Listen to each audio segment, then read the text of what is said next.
ইনসানিয়া রিলিফের আর্থিক সহায়তায় easy life for Bangladesh রাজধানীর মোহাম্মদপুরে 7 জন প্রতিবন্ধী ও অসহায়কে কৃত্রিম পা সংযোজন করেছে।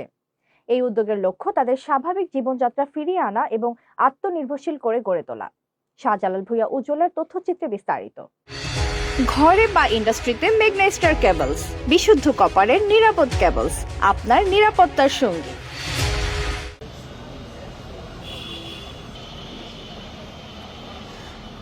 আন্তর্জাতিক মানবিক সংস্থা ইনসানিয়া রিলিফ শিকাগো ইউএস এর আর্থিক সহায়তায় ইজি লাইফ ফর বাংলাদেশের উদ্যোগে পা হারানো অসহায় ও প্রতিবন্ধী মানুষের জন্য কৃত্রিম পা সংযোজন কার্যক্রম অনুষ্ঠিত হয়েছে। বৃহস্পতিবার রাজধানীর মোহাম্মদপুরে ইজি লাইফ ফর বাংলাদেশ কার্যালয়ে আয়োজিত এ মানবিক কর্মসূচির মাধ্যমে 7 জন অসহায় ও প্রতিবন্ধী ব্যক্তিকে কৃত্রিম পা সংযোজন করে দেয়া হয়।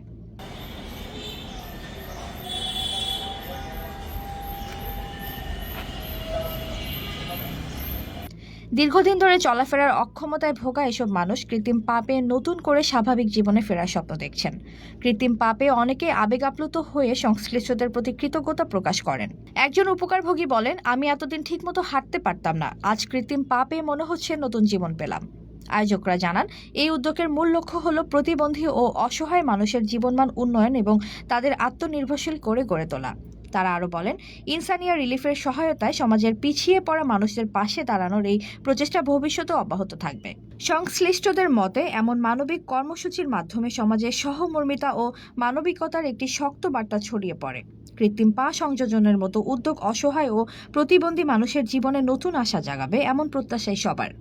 আমি তাদেরকে চিনি না, তাদের সাথে আমার একদিনও কথা হয় না, কিন্তু তারা যে বিশ্বাসটা পেয়েছেন এবং এই ইজি লাইফ ফর বাংলাদেশের মাধ্যমে তারা 7 জনকে কৃত্রিম পা প্রদান করছেন, আর্থিকভাবে তারা সহায়তা করছেন, আমরা টেকনিক্যাল সাপোর্টটা দিয়ে যাচ্ছি। তো আমি তাদেরকে আন্তরিকভাবে ধন্যবাদ জানাই এবং তাদের জন্য আমার দোয়া থাকবে যেন তারা এইভাবে মানবিক কাজগুলি করে যেতে পারেন, আল্লাহ যেন তাদেরকে সুস্থ রাখেন।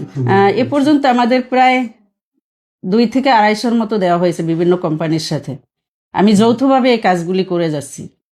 তো যারা মূলত যারা ফান্ডিং করে তারা কিন্তু চায় এনজিও বা তাদের কার্যক্রমগুলো কেমন। তো আমার এখানে ব্যক্তিগত পর্যায়ে আমি করতেছি, তো আলহামদুলিল্লাহ তারা আমাদেরকে সাপোর্ট দিয়ে যাচ্ছেন, আমরাও তাদের আস্থার সাথে কাজগুলি করে যাচ্ছি। আমার এই প্রতিষ্ঠান ইনশাল্লাহ এটা চলবে যদি আল্লাহ সহায় থাকেন। আমি হয়তো থাকবো না, কিন্তু আমার পরিবর্তে একজন থাকবে।